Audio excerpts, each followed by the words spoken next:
Skating for me started as a grueling therapy during lockdown that gave me something other than the pandemic to focus on. It came at a time when the world seemed so bleak, and I remember watching videos of skaters on YouTube, twirling in the sunshine of California, with a grace and confidence that I'd never felt, wishing I was there. Slowly, as I watched the videos, I realised that I had a lot of time on my hands, that it was probably the only time I would ever have such a luxury, with no work, no university, no obligations, and no friends. I spent the furlough I earned doing nothing on my first pair of skates. It wasn't quite enough just to have skates though. Back then, I needed to reach that pure joy that the skating videos seemed to radiate. I bought outfits, hair scrunchies, high socks, and bum bags, always thinking of the skaters that seemed to radiate confidence. It reminded me of being a child. Not because skating is a childish thing, but the sheer excitement of putting on my skates and skating gear was like dressing up as my favourite superhero.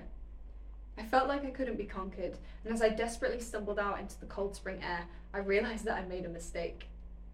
The first time I went forwards, I catapulted onto my knees, and the crack of my knee pad on the concrete made me wince. But I got up again. Rinse, repeat. And eventually I went from stumbling outside to standing, and from standing to rolling forwards.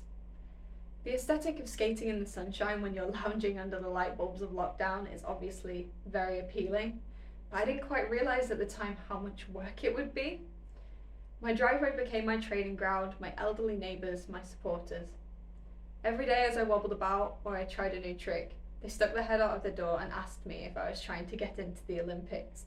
The first week I laughed this off, but 2 months later, as I finally executed a move that had been evading me, I looked them dead in the eyes and I said, yes. It's a therapy, it's grueling. I spent hours in the same tiny patch of concrete, forwards and backwards, practicing spinning, jumps, grinds, 180s, until the dye from my skates stained my socks from the sheer amount of sweat. The repetitive movements were dizzying, but there was something immensely satisfying about when I woke up in the morning and I strapped myself in my skates, determined to be a little better than I was the day before. The monotonous actions paired with my music and the occasional burst of sun from behind the grey British clouds was enough to make me forget about the pandemic. If I stopped concentrating for a second on the literal wheels drilled into my feet, I would fall. So I left the thoughts of face masks and social distancing and longing for my extended family behind like shrugging off a coat. I quite literally skated away from my problems. I learned to hate sticks and pebbles and leaves.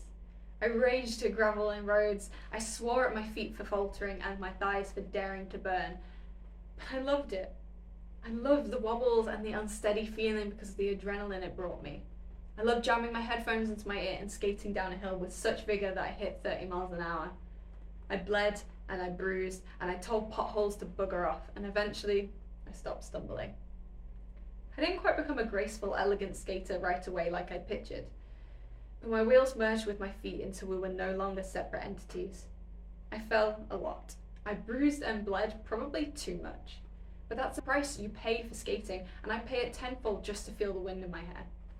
Despite the embarrassment of failure, the pain of falling, and the frustration of not being perfect immediately, I loved the thrill of trying something new and knowing I would fail the first 10 times, but praying I would earn it on the 11th.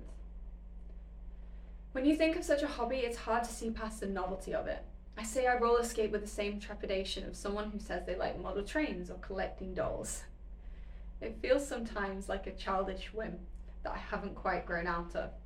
Others may think this too, but if they could see me speedy and free and trusting my body, all ideas of skating being an odd quirk would be driven from their minds. It's also so much more than my pride at having cultivated a niche and arguably dying skill. Roller skating is my freedom, my mental health, my reason for being outside when even stepping a foot over the doorstep seems unfathomable. I trust my body on skates I never trusted otherwise. My anxiety on skates vanishes because it has no room to breathe. Instead of focusing on my worries, I must focus on my balance, my movements, or not crashing into any stray children. When I go for walks, listen to music, draw, or write, my mind wanders. It loops around until it finds a distraction. Sometimes the distraction is simply that, other times it's my brain's harsh attempts at making me feel worthless. But with skating, if I stop concentrating, I fall, I hurt. And the promise of a concrete kiss on my backside keeps me focused, driven, until nothing else, not even the worries that have followed me like a shadow my whole life, matters. Ask anyone what they gain from skating and they will mention the community that surrounds us. When I first started skating, I couldn't find a skating group for my local area, so I made one myself. The group is called Liverpool Roller Skaters, and they have made my entire life better. Skating alone gives you freedom, but not even the children pointing at you excitedly or the adults smiling bemusedly make you feel totally understood. I wanted people to know the name of my tricks, to compliment the colour choices of my skates, to discuss different wheels with. And I found them. I feel totally understood by my group, and not just only because they know what skating is. We seem to have the same giddy urge for fun and the same slightly sadistic urge to try something new and a little crazy. We trust each other, we car share, we jump over each other, we cheer when someone nails a move or smashes to the ground. When one of us is hurt, we help. When someone feels bad, we make them feel better. If you mess with one of us, you mess with all of us. We are friends and comrades united by our skates, and I feel so incredibly lucky to have them. Ask me about any other hobby and I will hesitate and admit I'm not that good. But with skating, I know I am. It's a confidence I've never known. As a skater, I can be free because I can be utterly me without the fear of being too much or too little. So should you skate? Yeah, if you want something that will make you feel free. But be prepared for smiles, laughs and fun, but also for hard work, falls, bruises and spending too much money. If you're unsure about whether to start, take the leap. Because if there's one thing skating can make you do, it's believe in yourself.